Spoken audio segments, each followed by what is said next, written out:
Hi friends. மத்திய நற்செய்தி 27ஆம் அதிகாரம் மூலம் இயேசு துன்புற்று இறந்ததை தியானித்து நம் வாழ்க்கையில் ஏற்படும் துன்பங்களை தாங்கும் பலனடைவோமா? மத்திய நற்செய்தி 27ஆம் அதிகாரம் 1 முதல் 66 வரை உள்ள இறை முத்துக்கள். இயேசுவை பிலாத்திடம் கொண்டு செல்லுதல்.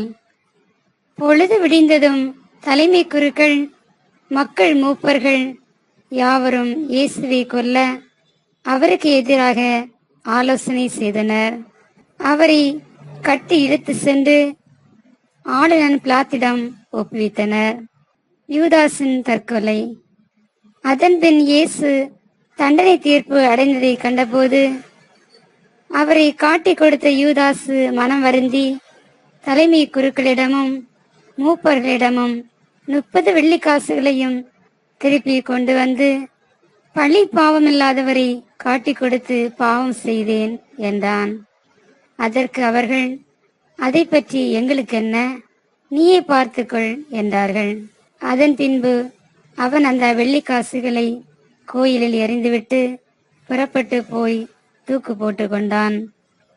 தலைமை குருக்கள் வெள்ளிக்காசுகளை எடுத்து, இது இரத்தத்திற்கான விலையாதலால் இதை கோயிலில் காணிக்கை பெட்டியில் போடுவது முறையல்ல என்று சொல்லி கலந்தாலோசித்து அந்நியரை அடக்கம் செய்ய அவற்றை கொண்டு குயவ நிலத்தை வாங்கினார்கள். இதனால்தான் அந்நிலம் இரத்த நிலம் என இன்று வரை அழைக்கப்படுகிறது. இஸ்ரேல் மக்களால் விலை மதிக்கப்பட்டவருடைய விலையான 30 வெள்ளிக்காசுகளையும் கையில் எடுத்து, ஆண்டவர் எனக்கு பணித்தபடியே அதை குயவ நிலத்திற்கு கொடுத்தார்கள் என்று இறைவாக்கினர் எரேமியா உரைத்தது அப்பொழுது நிறைவேறியது. இயேசுவை பிலாத்து விசாரணை செய்தல். இயேசு ஆளுநன் பிலாத்து முன்னிலையில் நின்று கொண்டிருந்தார். ஆளுநன் அவரை நோக்கி, நீ யூதரின் அரசனா என்று கேட்டான். அதற்கு இயேசு, அவ்வாறு நீர் சொல்கிறீர் என்று கூறினார். மேலும் தலைமை குருக்களும் மூப்பர்களும் அவர் மீது குற்றம் சுமத்திய போது அவர் மறுமொழி எதுவும் கூறவில்லை. பின்பு பிலாத்து அவரிடம், உனக்கு எதிராக இத்தனை சான்றுகள் கூறுகிறார்களே, உனக்கு கேட்கவில்லையா என்றான். அவரோ ஒரு சொல் கூட அவனுக்கு மறுமொழியாக கூறவில்லை. ஆகவே ஆளுநன் மிகவும் வியப்புற்றான். இயேசுவுக்கு மரண தண்டனை விதித்தல். மக்கள் விரும்பி கேட்கும் ஒரு கைதியை அவர்களுக்காக விழாவின் போது ஆளுநன் விடுதலை செய்வது வழக்கம். அந்நாட்களில் பரபா என்னும் பேர் போன கைதி ஒருவன் இருந்தான். மக்கள் ஒன்று கூடி வந்திருந்த போது பிலாத்து அவர்களிடம், நான் யாரை விடுதலை செய்ய வேண்டும் என விரும்புகிறீர்கள்? பரபாவையா அல்லது மெசியா என்னும் இயேசுவையா என்று கேட்டான். ஏனெனில் அவர்கள் பொறாமையால் தான் இயேசுவை தன்னிடம் ஒப்புவித்திருந்தார்கள் என்பது அவனுக்கு தெரியும். பிலாத்து நடுவர் இருக்கையின் மீது அமர்ந்திருந்த பொழுது அவனுடைய மனைவி அவனிடம் ஆள் அனுப்பி, அந்த நேர்மையாளரின் வழக்கில் நீ தலையிட வேண்டாம், ஏனெனில் அவர் பொருட்டு இன்று கனவில் மிகவும் துன்புற்றேன் என்று கூறினார். ஆனால் தலைமை குருக்களும் மூப்பர்களும் பரபாவை விடுதலை செய்ய கேட்கவும் இயேசுவை தீர்த்து கட்டவும் கூட்டத்தினரை தூண்டிவிட்டார்கள். ஆளுநன் அவர்களை பார்த்து, இவ்விருவரில் யாரை விடுதலை செய்ய வேண்டும், உங்கள் விருப்பம் என்ன என கேட்டான். அதற்கு அவர்கள் பரபாவை என்றார்கள்.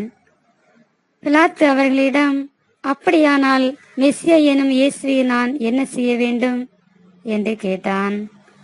அனைவரும் சிலுவையில் அறையும் என்று பதிலளித்தனர்.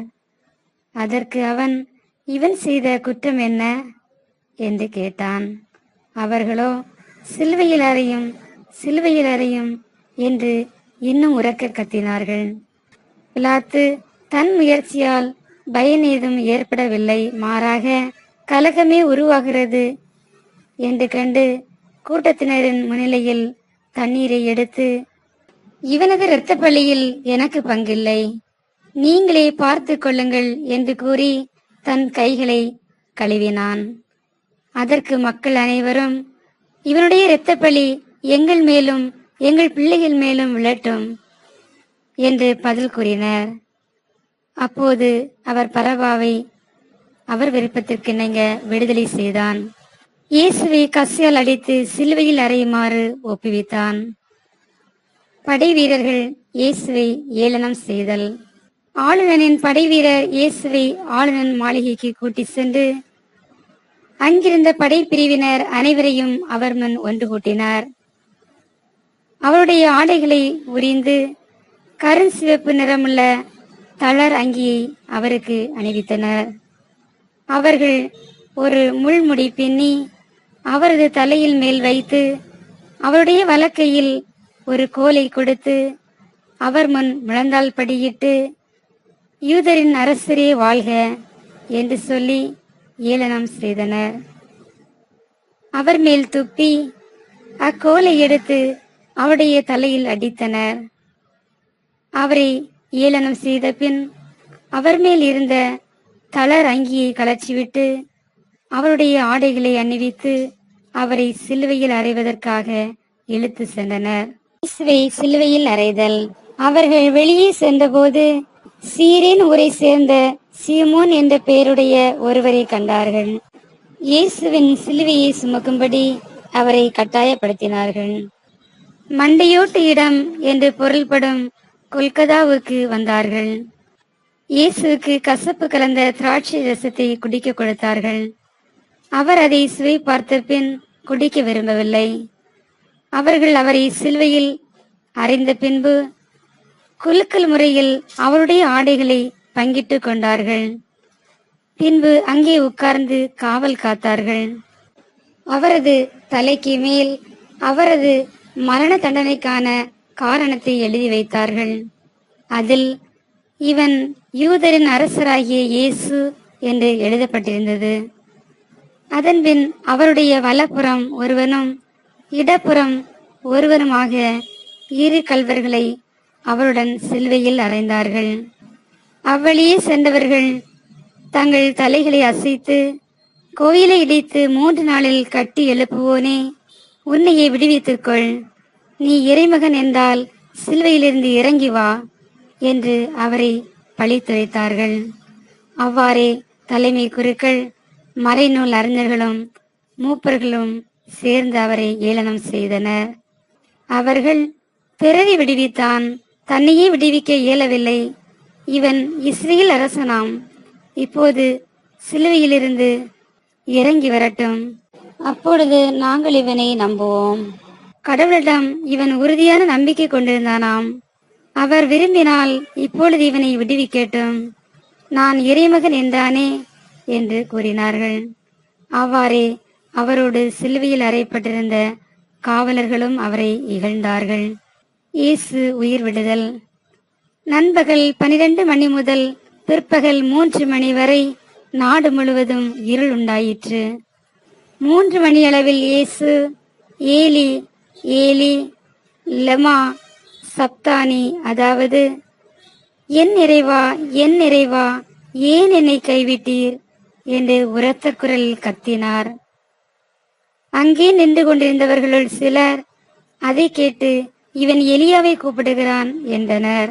உடனே அவர்கள் ஒருவர் ஓடி சென்று கடற்பஞ்சை எடுத்து புளித்த திராட்சை ரசத்தில் தோய்த்து அதை கோலில் மாட்டி அவருக்கு குடிக்க கொடுத்தார். மற்றவர்களோ, பொறு, எலியா வந்து இவனை விடுவிப்பாரா என்று பார்ப்போம் என்றார்கள். இயேசு மீண்டும் உரத்த குரலில் கத்தி உயிர் விட்டார். அதே நேரத்தில் திருக்கோயிலின் திரை மேலிருந்து கீழ் வரை 2ஆக கிழிந்தது. நிலம் நடுங்கியது, பாறைகள் பிளந்தன, கல்லறைகள் திறந்தன. இறந்த இறை மக்கள் பலரின் உடல்கள் உயிருடன் எழுப்பப்பட்டன. இயேசுவின் உயிர்த்தெழுதலுக்கு பின்பு இவர்கள் கல்லறையிலிருந்து வெளியே வந்து ஜெருசலேம் திருநகரத்துக்கு சென்று பலருக்கு தோன்றினார்கள். 100 தலைவரும் அவரோடு இயேசுவை காவல் காத்தவர்களும் நிலநடுக்கத்தையும் நிகழ்ந்த யாவற்றையும் கண்டு மிகவும் அஞ்சி இவர் உண்மையாகவே இறைமகன் என்றார்கள். கலிலியாவிலிருந்து இயேசுவை பின்பற்றி அவருக்கு பணிவிடை செய்து வந்த பல பெண்களும் அங்கிருந்தார்கள். அவர்கள் தொலைவில் நின்று உற்று நோக்கி கொண்டிருந்தார்கள்.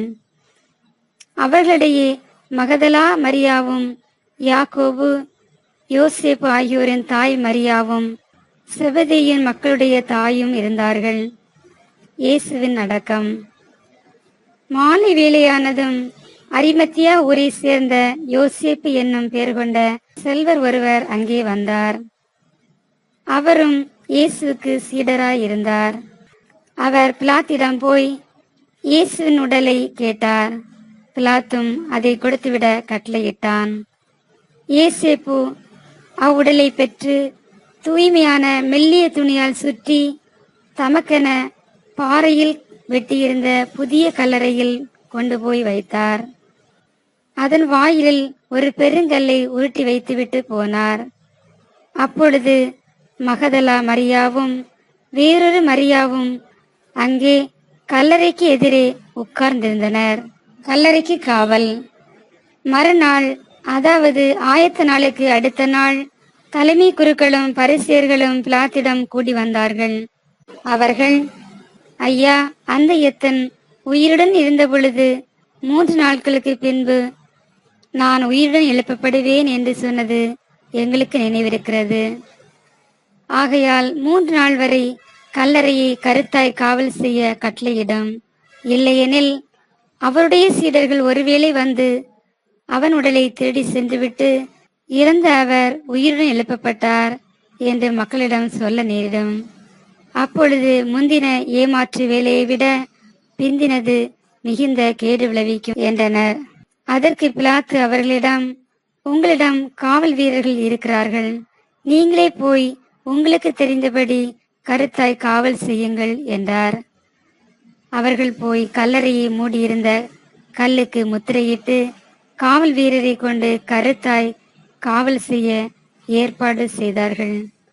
இது வாழ்வு தரும் நற்செய்தி. ஆமென்.